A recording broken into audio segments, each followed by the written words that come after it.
우리 늘 하듯이 하트요. 제 따라하겠습니다. 하나님, 나의 심장으로 당신을 사랑합니다.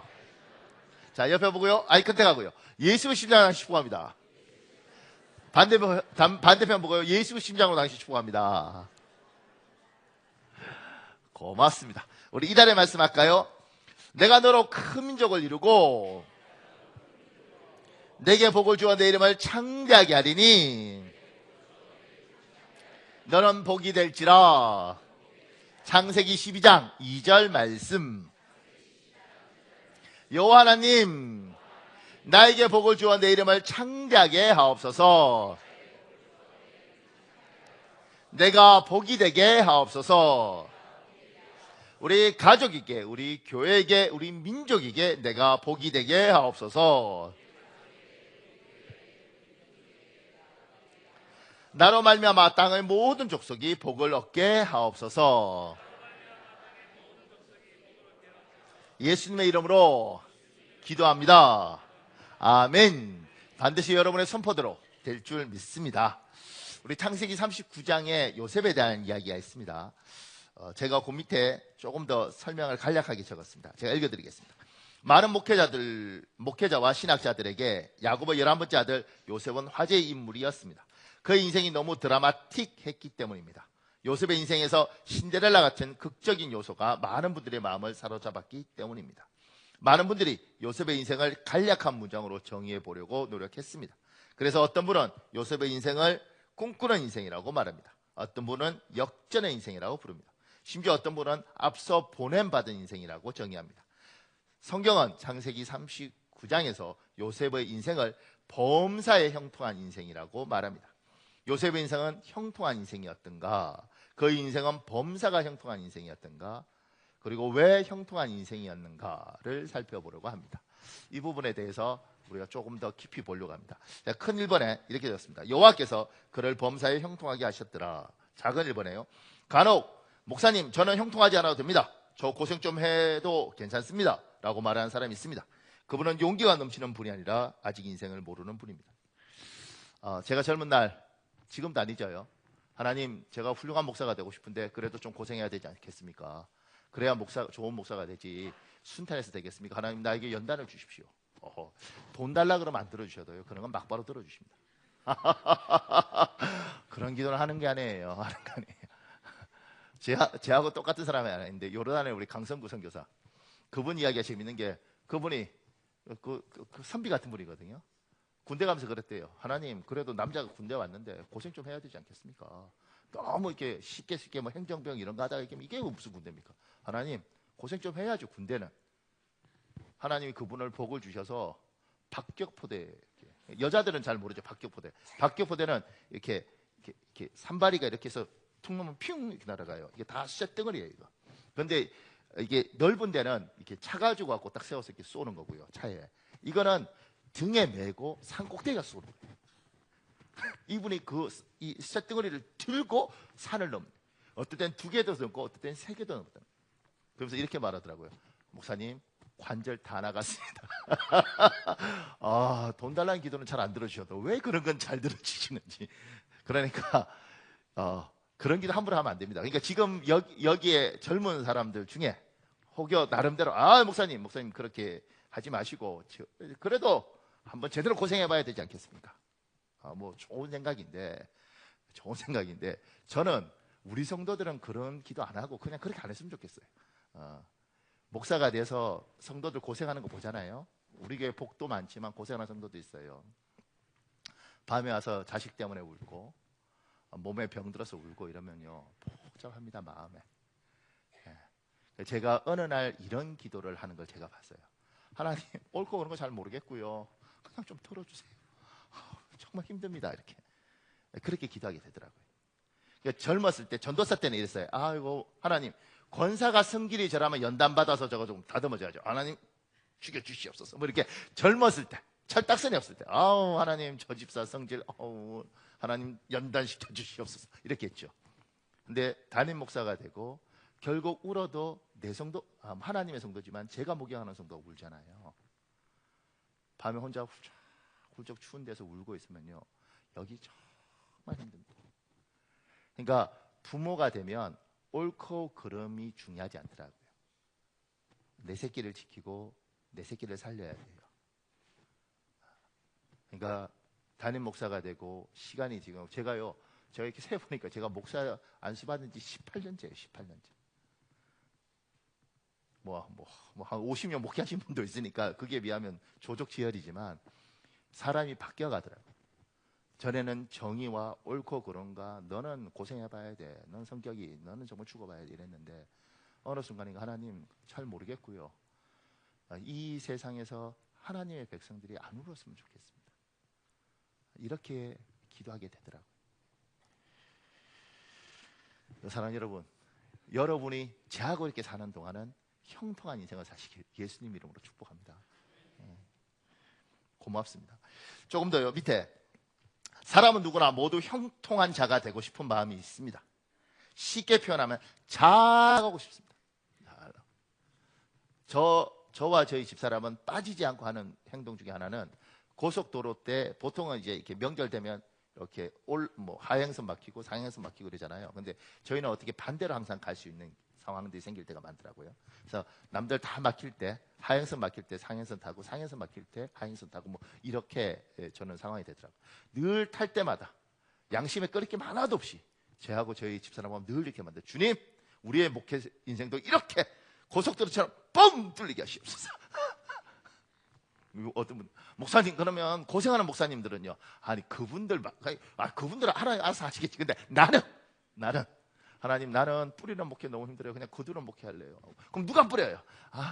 어른들 뿌리겠지. 하여튼 나는 거두고 싶어요. 나한테 욕하지 마세요. 여러분도 고생 많이 했지만 나도 고생 많이 했잖아요. 근데 하나님, 그만하고 싶어요. 고생. 그만 울고 싶어요. 그래서 저도 모르게 하게 되더라고요. 근데 이제 형통한 인생 중에 제가 보니까 이 박성수라는 장로가 있습니다. 이랜드 회장인데 그 사람 이야기 중에 이런 내용이 있더라고요. 보세요. 저는 대학 때 예기치 않은 일을 겪었습니다. 불치의 병에 걸린 것입니다. 지금도 이 병은 치료하기가 어렵다고 들었습니다. 예를 들면 점퍼가 무거워서 못 입는다고 상상할 수 있습니까? 이불이 무거워서 못 듣고 계단을 오르기 힘들고 의자에 앉아 있기도 어렵습니다. 바로 근육 무력증이라는 병이었습니다. 너무나 고통스러운 나날이었습니다. 저는 하나님 앞에 금식하면서 부르짖었습니다. 저를 도와줄 분은 하나님밖에 없었기 때문입니다. 제 아내 역시 결혼한 후 반신이 마비되는 병을 얻었습니다. 병원에서는 원인을 알 수 없다고 했습니다. 그런데도 점점 몸의 반쪽을 쓸 수 없게 되었습니다. 고통스러워하는 아내를 보며 저는 제발 목숨만 살려달라고 기도했습니다. 하나님께서는 아내와 저를 오랫동안 고통의 한가운데 있게 하셨습니다. 그러나 고통의 기간을 지나고 난 뒤 하나님은 저와 제 아내의 병을 고쳐주셨습니다. 유명하다는 병원에도 죄다 가봤지만 소용이 없었습니다.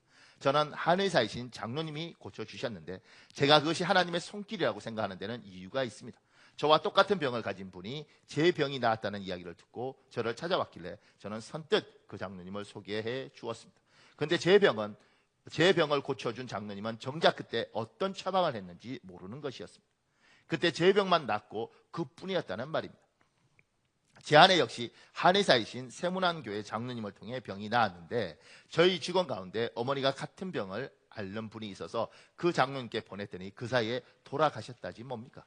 그래서 저는 하나님께서 저희의 기도를 들으시고 그분들의 직업을 통해서 저희 병을 고쳐주셨다고 생각합니다.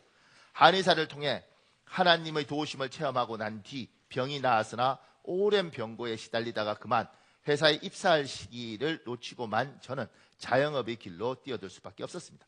그때 제 나이 28. 저는 이화여대 앞에 사람이 다니지 않는 골목에 가게를 하나 차렸습니다. 돈이 적으니까 지나다니는 사람 하나 없는 목이 좋지 않은 곳에 2평 남짓한 작은 방 정도에서 가게를 시작한 것이지요. 그런데 하나님께서 길을 열어주셔서 이대 학생들이 점차 그 골목으로 많이 지나다니기 시작했습니다. 이대에 다니는 친구를 만나러 온 경희대 학생이 친구를 따라서 저희 가게에 여러 차례 들렸는데 올 때마다 사람이 많은 것을 보고 한 가지 생각을 떠올린 것이었지요. 퇴직하게 된 언니에게 마땅한 직업을 찾아주려 하다가 마침 저희 가게가 떠올랐다는 것입니다. 이렇듯 프랜차이즈는 제 아이디어가 아닙니다. 고객이 선사한 아이디어였습니다.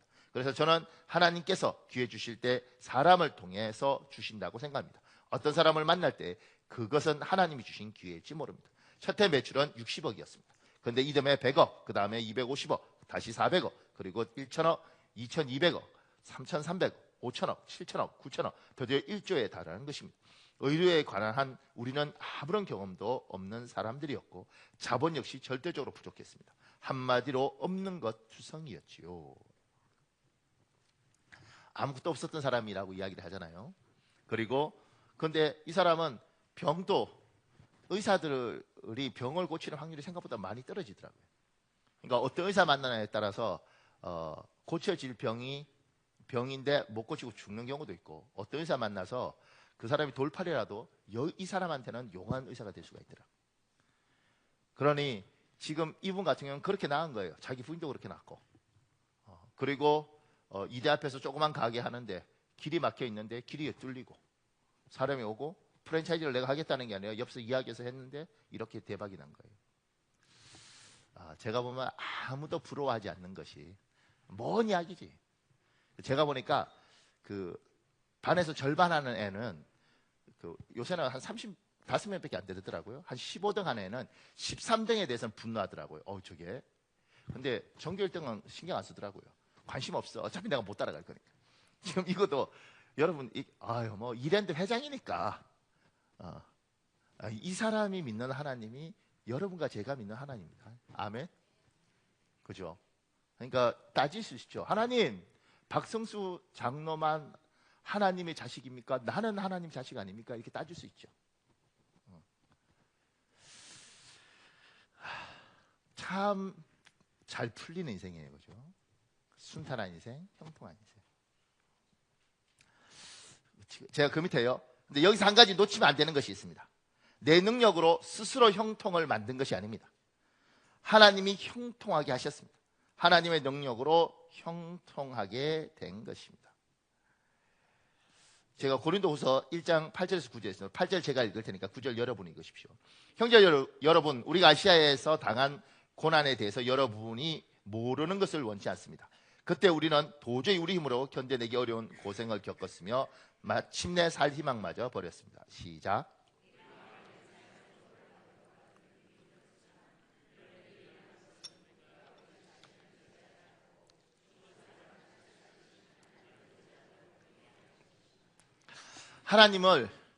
우리는 하나님을 의지하고 삽니다. 근데 이 요셉에 대해서 이야기할 때 네가 형통하게 한 게 아니고, 네 실력으로 형통한 게 아니고 하나님이 형통하게 해줬다는 거예요. 이게 이제 세상과 우리의 차이죠. 세상에도 오래 산 사람은 알아요. 뭘 아느냐면 실력으로 안 된다는 거. 제가 들었던 속담 중에 제일 재밌는 속담은 이겁니다. 재수 없는 포수는 곰을 잡아도 웅담이 없대. 재수 없는 포수, 곰 잡았는데 웅담이 없어. 인생 살 때요, 제가 보면 망할 길 참 알아서 잘도 찾아간다 이런 사람이 있더라. 안 보여요? 여러분 친구 중에 저 사람 어떻게 저렇게 망할 길을 찾아가나. 근데 친구들 중에 아니 쟤는 어떻게 저렇게 복된 길을 저렇게 찾아가나. 안 보이십니까? 세상 사람들은 내 힘으로 살아요. 하나님의 사람들은 저 사람이 저렇게 복된 이유가 뭔가, 하나님이 도우셨지. 성경은 100% 그렇게 이야기합니다. 여기도 요셉이 잘나고 똑똑하고, 잘났죠, 똑똑하죠. 그런데 잘나고 똑똑해서 형통하다 이렇게 이야기하는 것이 아니고 여호와께서 요셉을 형통하게 하셨더라 이렇게 되는 것입니다. 이게 왜 중요하냐면 그 밑에 볼래요? 세상 사람들은 형통하면 자기 능력으로 형통을 이루었기에 반드시 잘 되면 잘 될수록 교만해집니다. 하나님의 사람들은 자기 능력이 아니라 하나님의 능력으로 형통하게 되었기에 잘 되면 잘 될수록 감사가 있습니다. 고마움이 있습니다. 하나님 앞과 사람 앞에 겸손한 자세를 취합니다. 우리 고린도전서 15장 10절에 있습니다. 여러분 읽으십시오. 시작.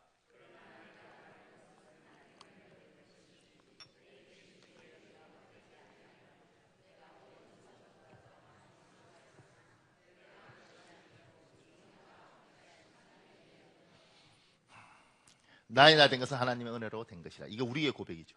세상 사람은 하나님이 없다고 믿지 않습니까? 하나님이 없으니까 어떻게 해요? 내 힘으로 살았죠. 내 힘으로 살았습니다. 그래서 성공했습니다. 내가 얼마나 억울하게, 얼마나 힘들게 고생해서 성공했는데. 니들이 내 마음을 알아? 웃기지 마! 이렇게 가는 거예요. 그래서 자수성가한 사람들 중에 하나님 안 믿는 사람은 굉장히 위험합니다. 자수성가한 사람 중에 하나님을 안 믿는 집의 아이들은 잘못될 가능성이 많습니다. 특히 아버지가 강하면 강할수록. 너 그것도 못해? 야, 아빠는 한 번 하겠다 그러면 책상에 앉아서 18시간을 한 번도 일어나지 않고 그냥 해. 너 그렇게 1시간씩 2시간씩 왔다 갔다, 야, 그딴 식으로 살면 인생 망하는 거야. 애가 살 수가 없습니다. 이 악물고 딱 하면 하는 거지. 이렇게 말하는 부모 밑에 애가 살 수가 없습니다. 너무 잘난 거예요. 너무 뛰어난 거예요, 부모가. 항상 아이가 주눅 들어있고 항상 아이는 판단당하고 있습니다. 왜냐하면 아버지는 위대하고 자기 힘으로 성공했기 때문에 그렇습니다. 예수 믿는 사람은, 우리는 알잖아요. 나의 나 된 것은 하나님의 은혜라. 그래서 아이한테 이렇게 말하죠. 아빠는 너보다 훨씬 부족했어. 얘. 너보다 훨씬 부족했고 너보다 훨씬 못났고, 근데 하나님의 은혜로 이만큼 왔다. 하나님이 너 도와주시면 너는 아빠보다 훨씬 잘 될 수 있어. 지금 힘들어도 괜찮아. 이건 그냥 위로가 아니에요. 그냥 위로는 사람이 사람에게 듣기 좋으라고 하는 이야기고, 믿음은 하나님과 셋이서 대화하는 거예요. 하나님이 듣고 계시는 거잖아요. 얘야, 잘 될 거다. 하나님 붙들어라. 하나님이 너 사람 만드는데 그러지 않겠니? 하나님 그러는 거예요. 우리 집에는 애가 셋이잖아요. 둘째가요, 저 닮았습니다. 제가 걔 볼 때마다 사실은 마음이 많이 아파요. 왜 아프냐면 여러 가지 성향상 저는, 그러니까 문학적인 감수성을 타고난 사람은 상처도 깊이 받습니다. 왜냐하면 감성이 남들하고 다르기 때문에, 예술가는 아니지만 문학적인 것들을 가지고 있기 때문에 상처도 쉽게 받고 또 깊이 받습니다. 그래서 제가 고등학교 때요, 발표 탁 하고 나면 애들이 놀려요. 그러면 산에 가서 혼자 울었어. 근데 저희 아들이 그러고 있는 거예요. 그러면 믿지 않으면 어떻게 되는지 아세요? 제가 만약 하나님 안 믿었으면, 야, 아빠가 그래서 얼마나 고통스러운지 알아? 이 자식아, 이겨라! 막 이렇게 했을 거야. 나는 그때 못 이겼으면서. 얘야, 괜찮아. 아빠 너보다 훨씬 이렇게 해갖고 힘들었어. 그런데 하나님이 아빠도 이렇게 만들잖아. 너도 만들 거야, 얘야. 아빠도 하나님 은혜로 왔으니까 하나님 붙들어라. 하나님 할 거야. 이렇게 보는 거예요. 제가 우리 부목사님들한테 이야기하거든요. 항상 목사님들은 나보다 훨씬 잘 될 거야. 왜냐하면 내가 목사님 때 비하면 목사님들은 훨씬 많은 걸 배우고 훨씬 잘 될 거야. 그러니까 그래서 제가 보통 교회는요, 담임 목사님들이 부목사들 불러서 야단 막 칩니다. 목사님 왜 그래? 제대로 해! 저는 이렇게 훈련받았습니다. 죽습니다. 그냥 1시간씩 요거도 먹은 적도 많아요. 근데 우리 목사님들한테는 제하고 제가 10년 동안 우리 부교육자들 중에서 누구한테도 이래 본 적 없습니다. 야, 너 왜 그래! 이런 적 없어요. 왜 그랬냐면 엄청 훌륭하죠. 저보다 훌륭한 게 많지만 그래도 다 실수할 거 아니겠어요. 근데 이 사람을 보는 게 아니라 이 사람을 선택한 하나님을 보는 거예요. 나도 만들었잖아. 나도 얼마나 이상한 짓 많이 했는데, 나도 얼마나 오만한 짓 많이 했는데, 나 같은 것도 사람 만들었잖아요. 그러면 이 친구들도 이상한 짓 하겠죠. 왜냐하면 그러면서 목사 되는 거지. 언제까지 천사처럼 살겠어요. 그런데 그럼에도 불구하고 이 사람을 선택하고 주의 종으로 만드신 하나님, 그 하나님을 보는 거예요. 그럼 말을 그렇게 하는 거죠. 하나님이 목사님 잘해줄 거다. 그건 여러분들도, 집사님들끼리도 이렇게 봐주는 거예요. 집사님, 내가, 권사님들 이렇게 하셔야 됩니다. 내가 집사할 때는 집사님 내가 진짜 이상했다. 그래도 하나님이 나 권사 만들었잖아. 집사님 잘할 거야. 이래야 권사가 되는 거예요. 야, 권사는 고드리 쳐서 딴 줄 알아? 확! 눈 안 깔아! 이렇게 하면 대우를 못 받아. 이런 거 안 들어보셨죠? 진짜 우리 교회 권사님은 진짜 착하죠. 근데 한성질 하는 권사들은 진짜 이럽니다. 눈 깔아! 줄서! 이렇게 한대요. 근데 하나님 앞에서 자기가 은혜로 왔다는 사람은 절대 그럴 수 없습니다. 왜냐하면 내가 나를 알잖아요. 내가 나를. 그래서 함부로 말 못하는 거예요. 속이 상해도. 가만히 생각하면 난 저때 더 이상했을 텐데. 그러니까 여러분 아이를 잘 보십시오. 보면 다 못나도 내 유전자 갖고 태어난 거예요. 그러면 내가 고등학교 때, 중학교 때 난 쟤보다 훨씬 답답한 짓 많이 했을 수 있어요. 그런데 내가 이만큼 성공해서 쟤를 정지하니까 제가 갈 데가 없는 거예요. 조금 더요. 제가 작은 이번에 이렇게 적었습니다. 범사에 형통하게 하셨더라 라는 말을 제대로 이해하지 못하는 분들이 계십니다. 이해하지 못하면 오해가 생깁니다. 오해하지 않으려면 꼭 이해하셔야 합니다. 밑에요. 범사에 형통하다는 말은 모든 일이 잘 풀린다는 뜻입니다. 이게 국어사전에 이렇게 되어 있습니다. 김문희란 목사님 쓴 글에 이런 내용이 있어요. 통, 즉 하나님과 통하는 자입니다. 하나님과 통하면 신통, 사람과의 관계도 잘 통하고, 인통, 재물과 잘 정리되고, 물통, 모든 일들이 잘 풀립니다. 사통, 사랑하는 자여 내 영혼이 잘된 같이 내가 범사에 잘되고 강건하기를 내가 간구하노라. 가장 중요한 첫 단추는 하나님과 내가 통하는 것입니다. 모든 것은 영적인 문제요 하나님과 나의 문제이기 때문입니다. 우리는 범사에 형통하다 이 말에 대해서 이렇게 이해하죠. 이렇게 이해해도 상관없습니다. 사실은. 그래서 하나님 믿으십시오. 다 잘 됩니다. 하나님 믿으십시오. 복 받습니다. 이렇게 우리가 설교하죠. 하나님과 관계가 뚫리면 인간의 관계도 막힌 것도 뚫립니다. 그러면 물질이 뚫립니다. 그럼 모든 일이 잘 풀립니다. 술술 풀립니다. 이렇게 이야기해요. 근데 이제 이게 정확히 이해 못하면 오해가 생긴다는 거예요. 조금 더요. 그 밑에요. 범사에 형통하다는 말은 모든 일이 잘 풀린다는 뜻입니다. 이것을 오해하면 범사, 모든 일에 조금의 고난도 없다는 뜻으로 이해합니다. 형통을 만들기 위한 도구로서 하나님은 고통과 고난을 사용하십니다. 고통과 고난이 아무것도 없다는 거예요. 무조건 잘 돼야 된다는 거예요. 그게 형통한 줄 알아요? 그렇지 않습니다. 왜 그런지 좀 더 볼까요? 제가 양영자 이분이 얼마 전에 책 나온 게 있는데 그걸 읽으니까 이런 내용이 있더라고요.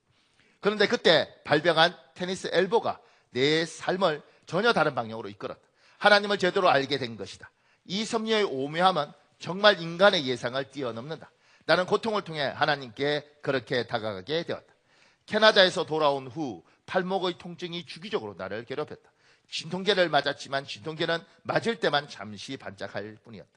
탁구를 그만두면 괜찮아질 수 있었으나 탁구를 포기한다는 것은 불가한 일이었다. 그래서 나는 학교가 끝나면 먼저 교회로 향했다. 하나님께 내 팔이 나을 수 있게 해달라고 기도한 뒤에야 집으로 돌아갔다. 기도는 했지만 나아지는 건 없었다. 계속 진통제를 맞으며 훈련을 하고 대회도 출전했다. 그 기한이 거의 6년이었다. 결국 한계에 도달했다. 진통제 효과가 없는 상황에 막다뜨리게 된 것이다. 그때가 1983년 세계대회 개인 단식 준우승으로 새로운 도약의 발판을 마련해야 할 전환점이었다. 개인 단식 은메달을 딸 즈음이었는데 매우 중요한 시점이었다. 오히려 한 계단 위로 뛰어올라야 하는 상황인데 테니스 엘보가 내 발목을 꽉 움켜쥔 것이다.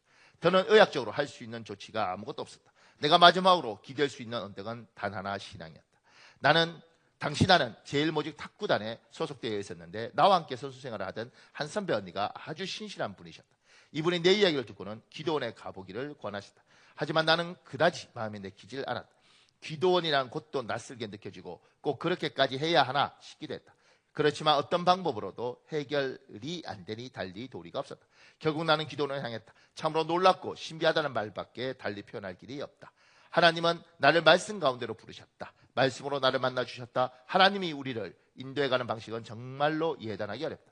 그저 모든 일이 지나간 뒤 비로소 깨닫고 감탄하는 것 외에는 우리가 할 수 있는 것이 별로 없다. 나 역시 마찬가지다. 궁지에 몰려 어쩔 수 없이 찾아간 기도원에서 나는 비로소 예수님을 만났다. 물론 그 이전부터 교회에 나가고는 있었지만 내 신앙은 무척 막연하고 피상적이었다. 그저 어리고 미숙한 신앙이었다. 그런데 그 기도원에서 주님을 인격적으로 만났던 것이다. 기도원 예배에 참석했는데 그날 원장 목사님의 설교는 복음에 관한 내용이었다. 목사님은 하나님이 세상과 인간을 아름답게 지으셨지만 인간의 죄와 불순종으로 세상의 고통과 죽음이 찾아왔습니다. 하나님은 그런 인간을 구하시려고 그 아들을 보내셨는데 그를 믿는 자는 영원한 생명을 얻습니다 라고 말씀하셨다. 사실 이런 설교는 그 이전에도 여러 차례 들었던 내용이었다.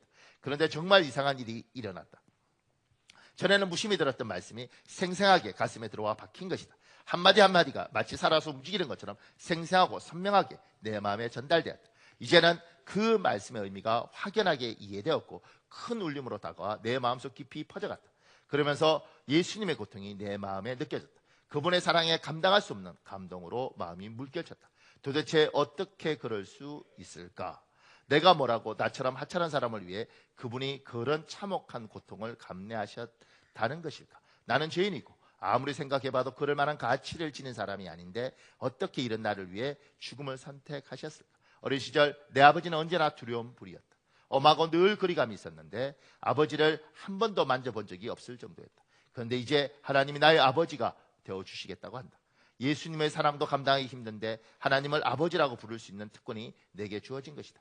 이 형편없는 죄인에게 영생이라는 선물이 값없이 주어졌다. 감동과 감격이 내 온몸을 휩쓸고 지나갔고 콧물 눈물이 쉼없이 쏟아졌다. 이 작은 몸뚱이에 그토록 많은 눈물과 콧물이 들어있었다는 사실이 믿어지지 않았다. 그렇게 펑펑 울며 마음문을 활짝 열었고 예수님을 나의 구주로 영접했다. 마음이 뜨거워졌고 예수님을 나의 구주로 영접했다. 마음이 뜨거워졌고 예수님을 만난 기쁨과 감격이 온몸을 타고 오르는 것 같았다. 비로소 복음을 알게 되었고 온 마음으로 복음을 끌어안았다. 그때 바라본 세상은 이전과 달랐다. 세상을 다른 눈으로 바라보게 된 것이다. 내 마음과 영혼은 행복감으로 충만해졌고 나는 뜻가벼웠다. 나는 말씀에 힘입어 기도하고 또 그곳에서 나를 위해 중보 기도를 해주었다. 그러던 중 놀라운 일이 내게 일어났다. 6년 동안 지독한 통증으로 나를 괴롭히던 팔이 순식간에 나은 것이다. 진통제조차 듣지 않던 팔이 멀쩡해졌다. 통증이 더는 느껴지지 않았던 것이다. 그동안 좋다는 것은 다 해봤었다. 심지어 관절에 좋다는 고양이 삶은 물까지 먹어봤고 병원을 재짓 드나들듯이 살았었다. 그래도 낫지 않던 팔이 깨끗하게 나은 것이다. 내가 체험한 기적이었다. 1984년의 일이었다. 이 사람은 이 고통이 없었으면 하나님 못 만났을 거예요. 하나님께서 우리에게 형통하게 하실 때 그 형통을 위해서 고통과 고난을 허락하십니다. 그러지 않으면 사람이 사람 되지 않고 그러지 않으면 하나님 못 만나는 경우가 많습니다. 제가 이 설교 준비하면서 우리는 우리 아이들을 많이 사랑합니다. 근데 여러분과 제가 알잖아요. 인간적으로 괜찮은 아이지만 쟤는 고통이 없으면 하나님을 만나지 못할 것이다. 쟤는 연단이 없으면 하나님 앞에 가까이 가지 못할 것이다. 우리는 알지 않습니까? 때로는 하나님이 그 아이를 다루실 때 마음이 너무 아프지만 기도하면서 기다리실 필요가 있습니다. 하나님이 그 아이를 하나님 사람 만들 때 여러분이 그 길을 막으시면 안 됩니다.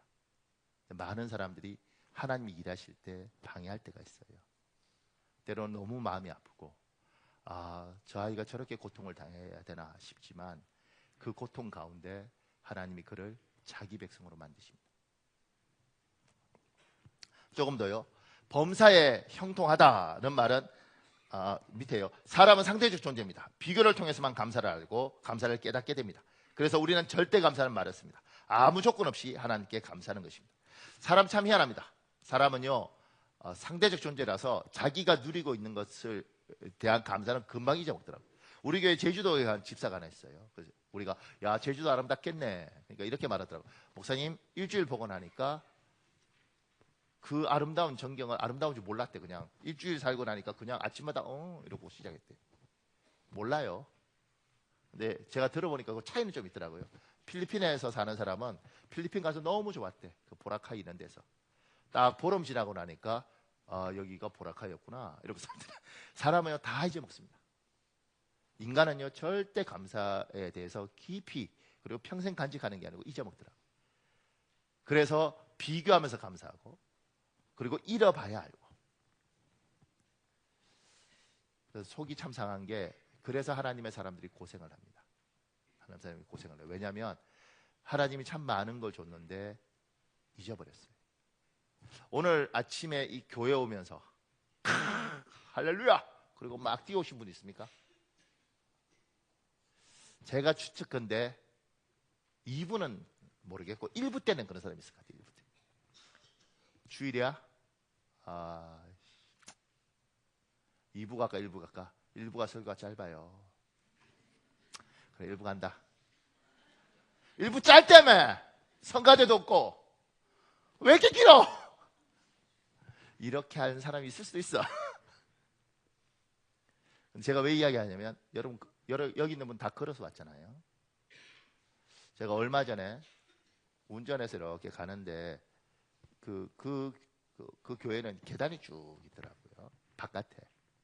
근데 나이가 많은 할아버지가 예배당을 올라가는 거예요. 근데 처음에 그냥 몰랐는데 이렇게 엉거주춤 이렇게 해서 이렇게 하더라고요. 뭔가 이랬어요. 이렇게 해서 이렇게 제일 나름대로 이렇게 얇은데 이렇게 해서 이렇게 해서 기어서 올라가시는 거예요. 왜냐하면 나이가 드시니까 이렇게 못 올라가는 거예요. 관절이 아파서. 제가 그거 보면서 이렇게 생각했어요. 내가 30년이 되면 저렇게 충분히 될 수 있겠다. 여러분은 지금부터 30년 후에 감사하는 게 아니라 지금부터 감사할 수 있죠. 지금 엄청난 걸 가지고 있죠. 걸어왔잖아요. 걸어가잖아요. 어느 날 못 걸을 거라고. 제가 제 모교회에 장로님 아버님이 계셨는데요. 어느 날 제가 신방 갔는데 아버님 나이가 너무 많으신 거예요. 장로님도 연세가 많은데. 근데 이제 장로님이 그 이야기를 한 거예요. 목사님, 우리 아버지는 주일날 되면 그 집을 교회 근처에 됐거든요. 창문을 다 열고 11시에 자세를 이렇게 해서 이 창문 방향을 이렇게 보는 거예요. 12시까지. 그 교회는 12시면 끝나니까 이렇게 계신 거예요. 12시 되면 창문 딱 닫고 이렇게. 왜냐하면 못 그러세요. 누워 있을 수밖에 없으니까, 연세가 많으니까. 예배는 드리고 싶은데 올 수가 없는 거죠.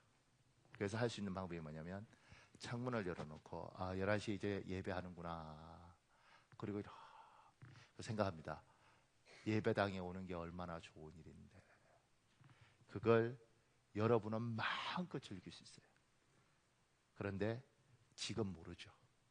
왜냐하면 잃어버리기 전에는 몰라요. 제 선배가요, 위를 수술했어요. 근데 위를 90% 잘라내더라고. 90%. 그래도 살더라고. 그 선배 보고 제가 놀란 게 뭔지 아세요? 위를 90% 잘라내고 10% 남으면 점심은 먹었는데 비스켓을 하나 먹더라고. 근데 하나를 다 못 먹어. 딱 먹고 뭐라고 하냐, 요만큼 먹고 배불러 이러더라고.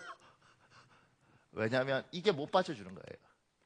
우리는 뷔페가 뭐 허리띠 풀고 먹잖아요.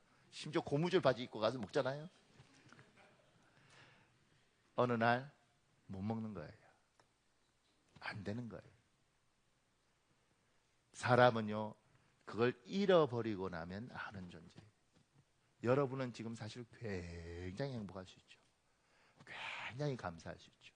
걸어다니는 게 너무 고맙고, 그리고 이야기할 수 있는 게 고맙고, 맛있는 걸 먹을 수 있는 게 고맙습니다.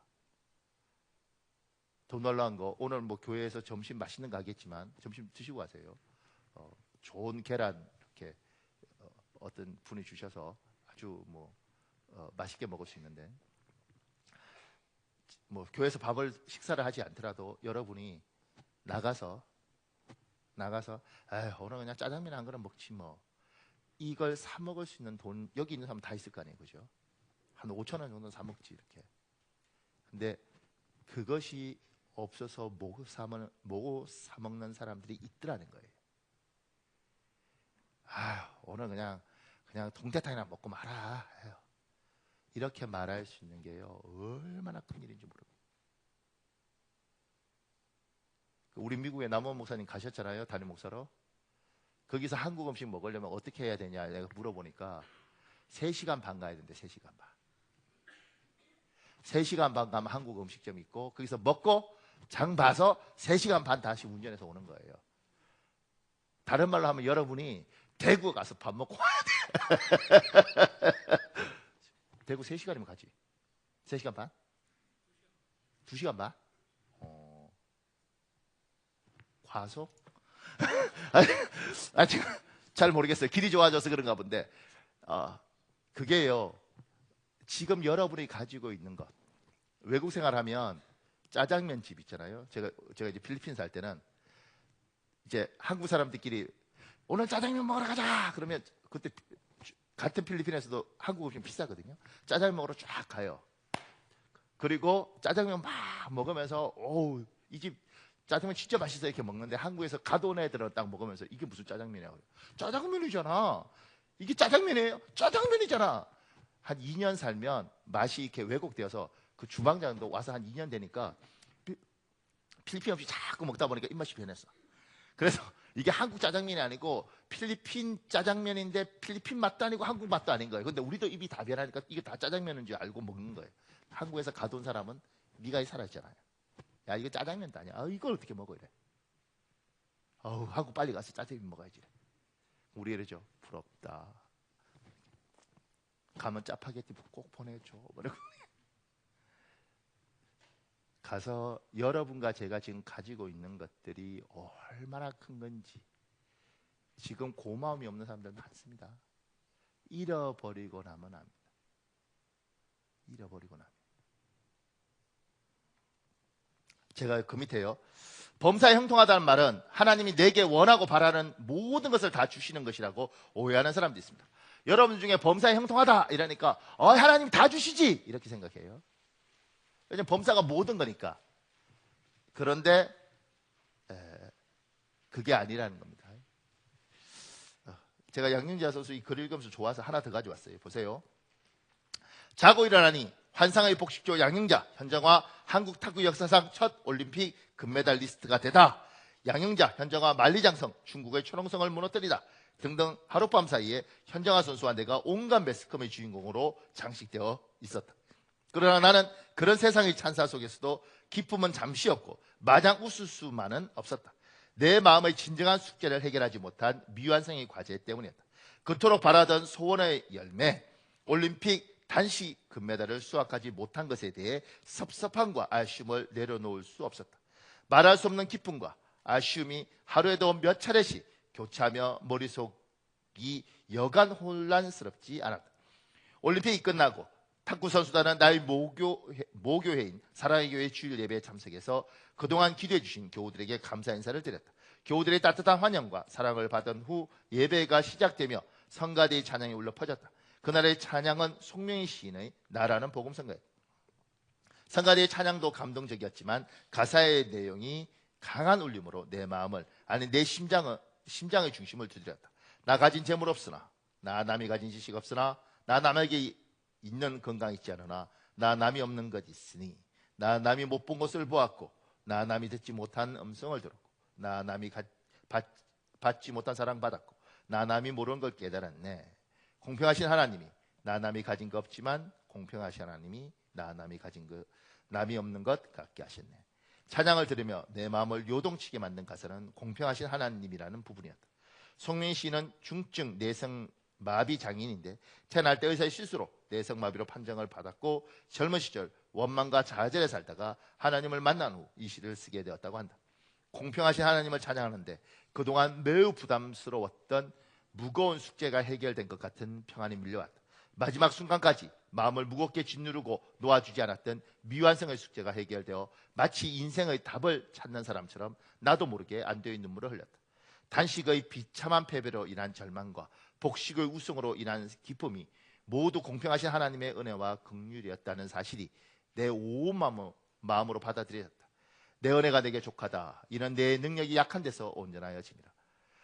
하나님의 말씀에 사도 바울이 역설적인 하나님의 은혜를 받아들여 육체의 가시를 몸에 지니고 약한 자의 삶을 기뻐한 것처럼 나도 내 안에 육체의 가시들을 받아들이며 주님을 위해 더 가난한 마음으로 사람의 영광이 아닌 하나님의 영광만을 위해 살겠다고 결단했다. 하나님은 나를 낮추셨지만 나를 아주 버리지 않으시고 긍휼히 여기셔서 복식 금메달을 목에 걸 수 있는 은총을 베풀어 주셨다. 복식은 금메달이 2개이기에 현장화 선수와 내가 똑같이 하나씩 나누어 목에 걸도록 자비를 베푸신 공평하신 하나님의 은혜가 내 속으로 밀려 들어왔다. 자랑하는 인생이 아니라 하나님을 높이며 겸손하게 그분을 의지하고 낮은 자의 삶을 살도록 낮추신 하나님의 은혜를 깨닫게 해주셨다. 이 모든 것을 깨달을 수 있는 은혜를 주신 하나님께 감사드립니다. 주님, 나의 나 된 것은 하나님 주님의 은혜입니다. 이 사람이 단식으로 금메달 올림픽 금메달 걸고 싶었다는 거예요. 그런데 복식에서만 우승하고 나니까 마음에 한이 있었던 거예요. 근데 이제 그걸 예배 가운데 하나님 풀어주신 거죠. 왜 그만큼 기도했는데 안 들어주셨는가? 그래서 이 사람은 이야기하는 거예요. 성경 구절을 이야기하면서 뭐라고 이야기하냐면, 내 은혜가 내게 족하다. 이는 내 능력이 약한 데서 온전하여집니다. 제가 굵은 옷을 해놨잖아요. 자랑하는 인생이 아니라 하나님을 높이며 겸손하게 그분을 의지하고 낮은 자의 삶을 살도록 낮추신 하나님 은혜를 깨닫게 해주셨다.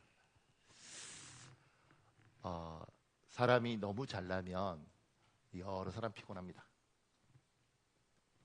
그리고 대인관계도 문제가 생깁니다. 하나님이 부족하게 하셨고, 부족하기 때문에 남에게 허리를 굽히고 도움을 받고 사는 거예요.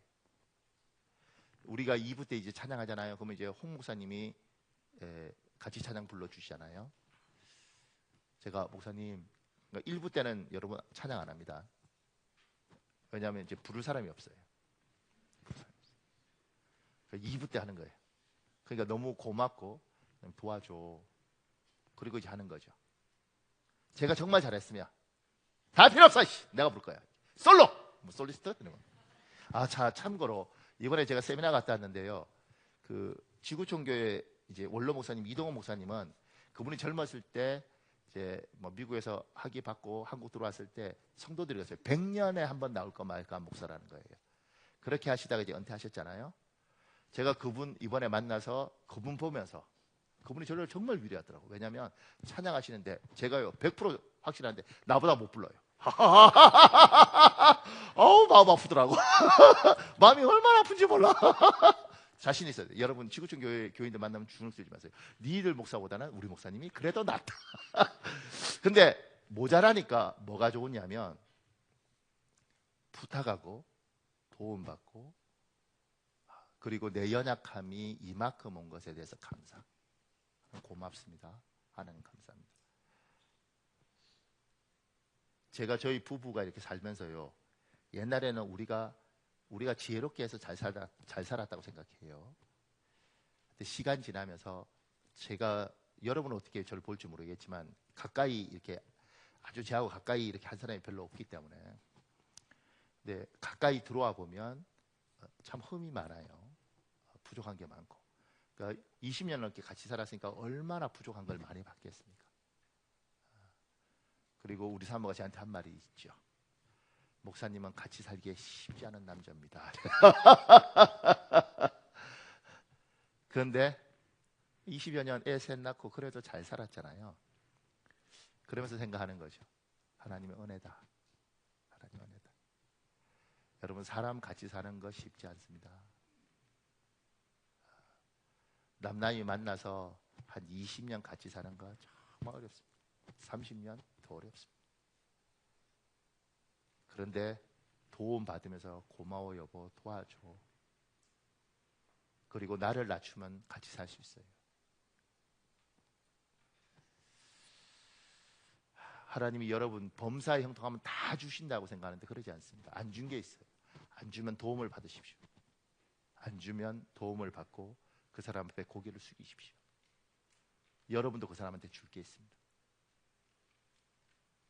그리고 알게 됩니다. 하나님 고맙습니다. 내가 부족한 걸 주셔서 제가 정말 잘났으면 부모님 다 필요 없어. 전도사 다 필요 없어. 내가 혼자 다 할 거야. 이렇게 하지 않겠어요.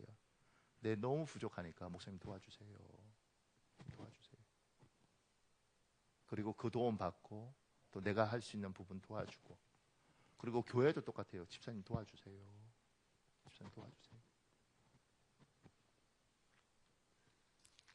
그러니까 아버지들한테 하고 싶은 말 중에 하나가 있어요. 자식한테 이렇게 말해요. 아빠 좀 봐주라. 아빠 봐주라. 아빠도 못하는 게 많아. 그러니까 아빠 좀 봐주라. 엄마 좀 봐주라. 엄마 좀 봐주라.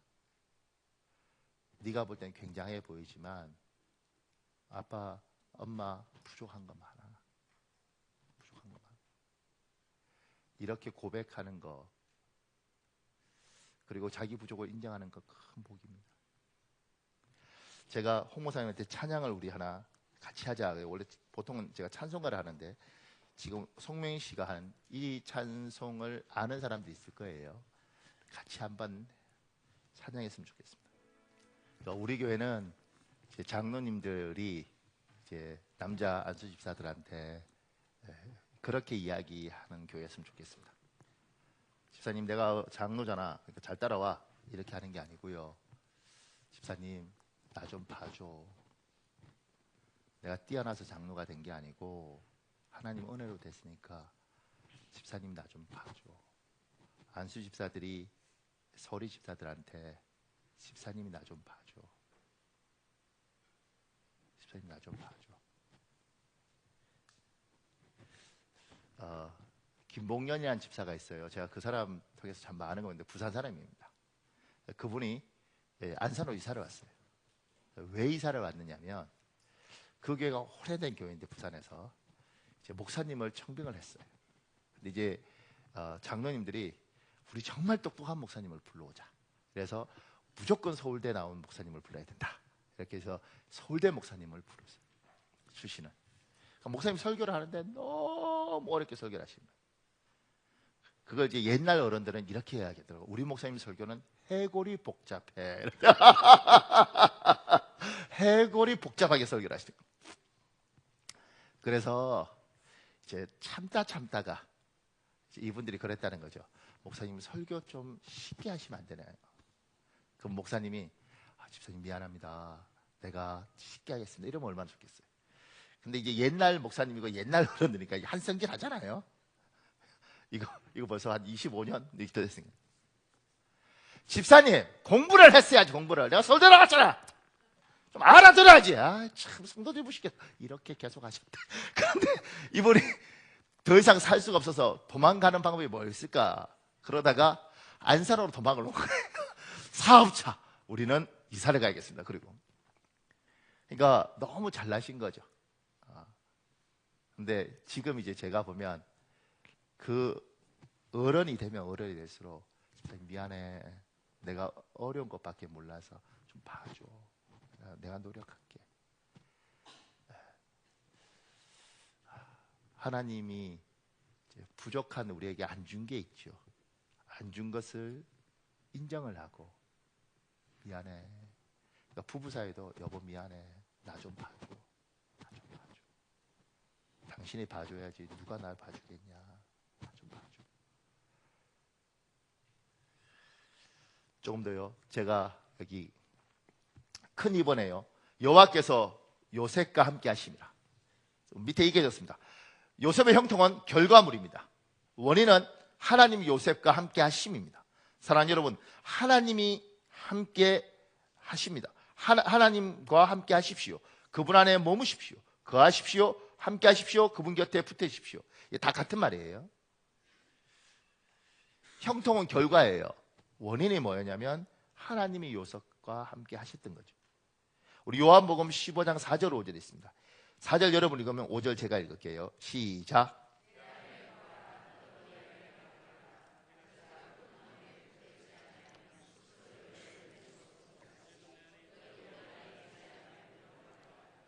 나는 포도나무요 너희는 가지라. 그가 내 안에 내가 그 안에 거하면 사람이 열매를 많이 맺나니 나를 떠나서는 너희가 아무것도 할 수 없습니다. 하나님이 요구하시는 게 있습니다. 형통하고 싶니? 그럼 내 안에 거해라. 내게 붙어 있어라. 이렇게 이야기해요. 내게 붙어 있어라. 여러분은 줄기가 아니고 가지입니다. 포도나무에서 떨어지면 죽는 겁니다. 열매가 없습니다. 우리 사도행전 11장 23절에 있습니다. 여러분 읽을래요? 시작.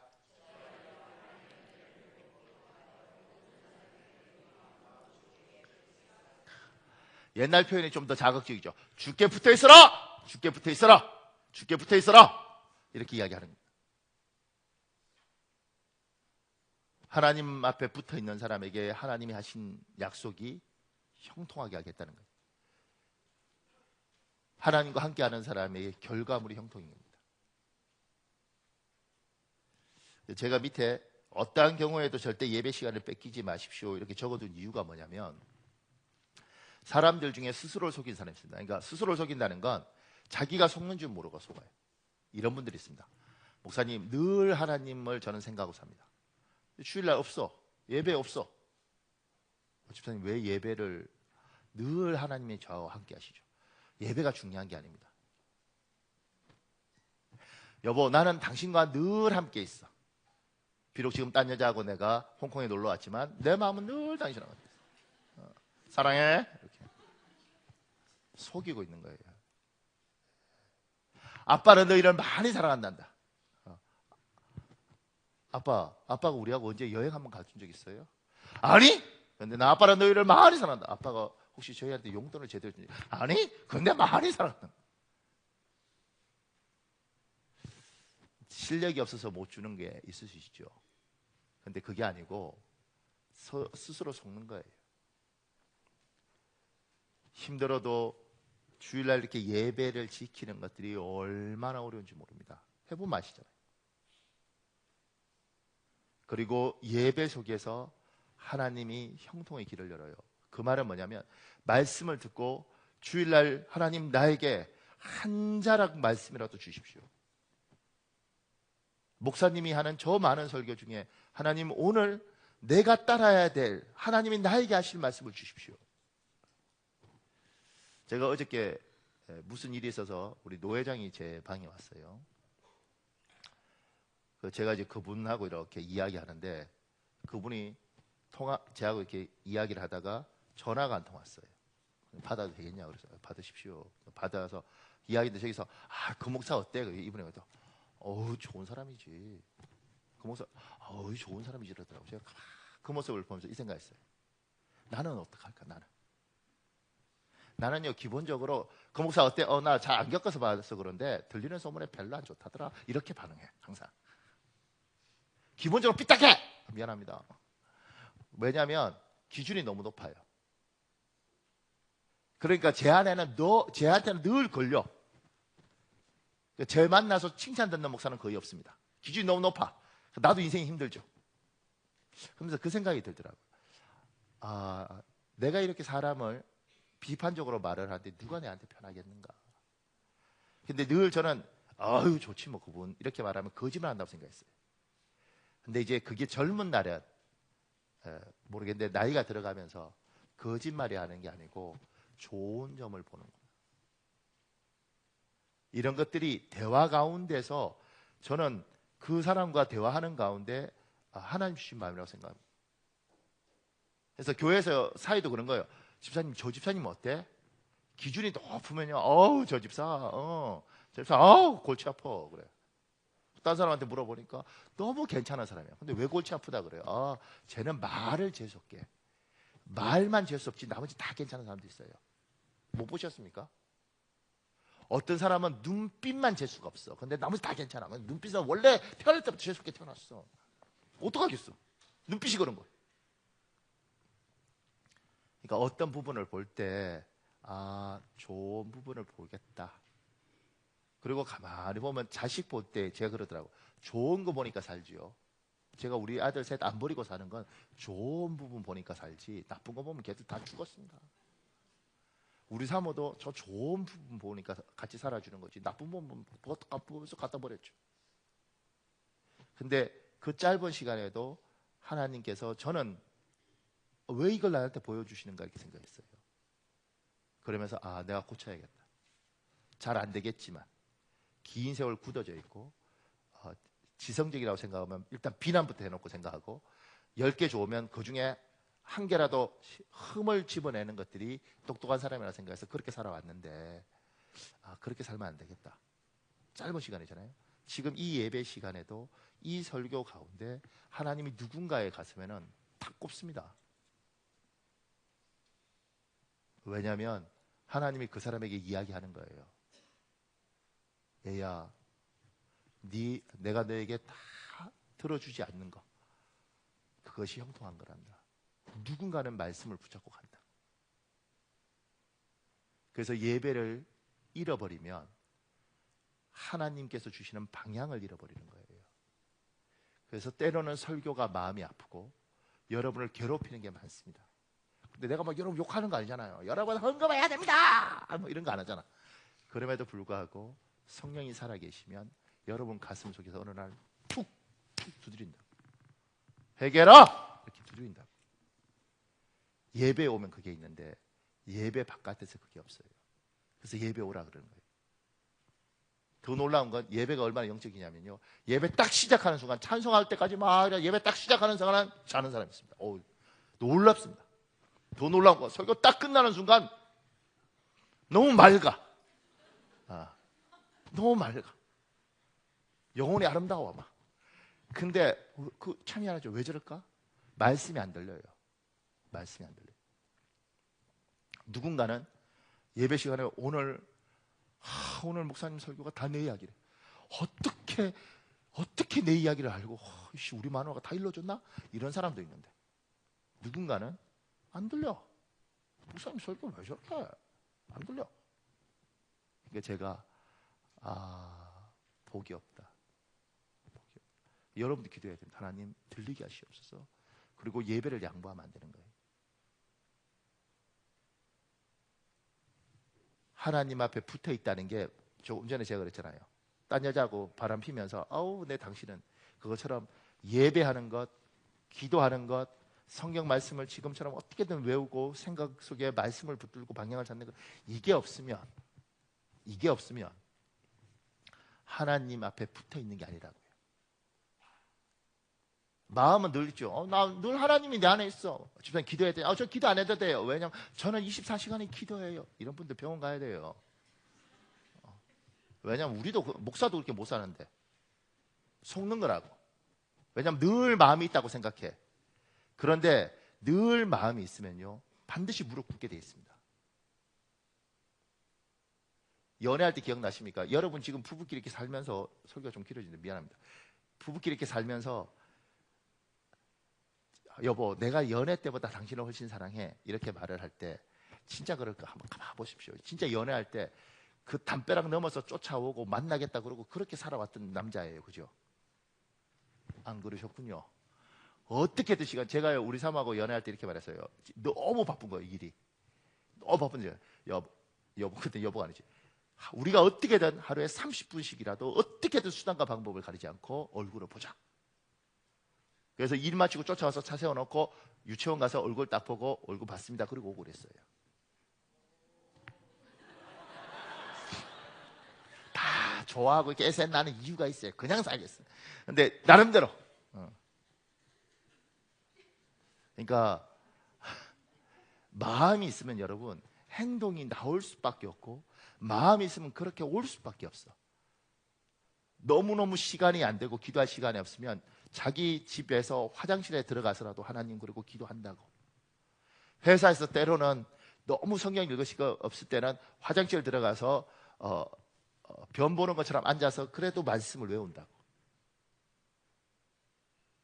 지금 목사님 저는요 늘 하나님과 함께합니다. 성경은 읽으세요? 그냥 제 자체가 성경이죠. 기도는 하십니까? 저는 숨 쉬는 게 기도예요. 예배는 들으십니까? 인생이 예배입니다. 그리고 1년에 한 번 교회 오고 늘 하나님 속는다고 스스로. 누구는 눈 비벼가면서 잠들어가면서 여기 괜히 와 있겠냐고. 그러지 않겠어요? 그러니까 하나님 앞에 붙어 있으라 이렇게 이야기할 때 스스로 속으시면 안 됩니다. 저는 확신합니다. 요셉은 하나님하고 함께 하려고 어떻게든 방법과 수단을 가리지 않았습니다. 얼마 전에 책이 하나 나왔는데 1세기 때 예배 생활은 어떻게 했느냐. 1세기 때 노예들 많았거든요. 우리 예수 믿던 사람이 1세기 때 다 노예였어요. 그 사람 어떻게 한 줄 아세요? 노예들은 아침 일찍 일어나부터 동트면 일하기 시작해야 돼요. 동트기 전에 모여서 예배했습니다. 하나님 앞에 예배하고 싶었어요. 말씀 듣고 싶었어요. 목사님 저는 살아 숨쉬는 게 예배예요. 캐스를 보면서 좋겠다 이렇게 가는 게 아니라고. 설교 그만하라고 지금 던진 거지. 제가 보니까 제가 이렇게 어떤 분하고 대화하면 막 흥분하잖아요. 그러니까 어떤 모임은 그러더구 막 네가 목사님 대화 자르는 거야 이렇게. 자 사랑하는 여러분, 자 우리 이 시간에 한 7, 8분 기도할 텐데요. 하나님 내가 인생 고생 많이 했는데 범사에 형통하고 싶습니다. 나의 형통의 복을 주시옵소서. 때로는 고난을 받는 사람이 있다면 주님 이 고난을 통해서 형통을 보여주실 줄 믿습니다. 때로는 내가 그만큼 기도했는데도 하나님이 절대 안 들어주시는 게 있습니다. 하나님, 왜 그러시는지 설명을 해주시면 안 되겠습니까? 그리고 마지막으로, 하나님, 내가 어떻게든 주님 앞에 붙어 있겠습니다. 어떻게든 하나님 앞에 붙어 있겠습니다. 나를 도와주십시오. 시간에 주여 한번 간절히 부르짖고 우리 한 7분 정도 기도하고 예배 마치겠습니다.